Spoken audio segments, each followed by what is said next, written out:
Alright, here's a good fast video on it's going to save you guys tons and tons of time. It's the kebc deletes and all that stuff. Okay, my machine would keep resetting it, and it kept going into limp mode. You can't figure it out. I got other connectors on here. It could be anything.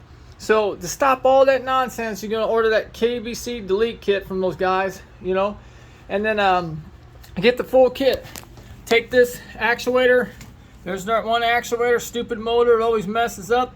Take it off. They give you 2 bolts in this cover.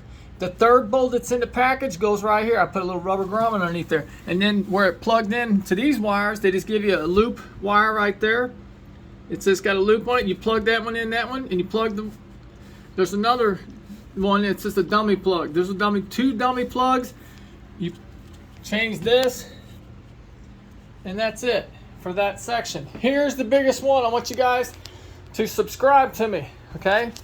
Because I'm gonna show you secrets like this. They tell you gotta take off all this stuff, all the whole front end and all this nonsense. My gosh, everybody subscribe to me right now when I show you this, because I got a lot more videos gonna save you time. I'm talking from lawnmowers to motorcycles to everything, just TVs and everything we all guys like, man. Okay, so here's the deal.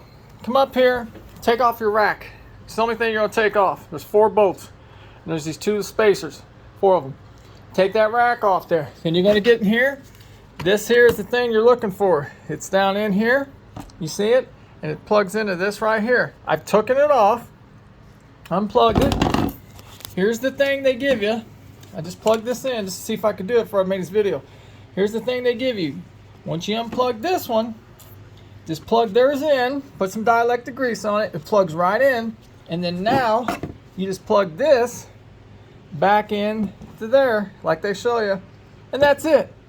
And that's completely reset. This is the 4x4 box up here, right here.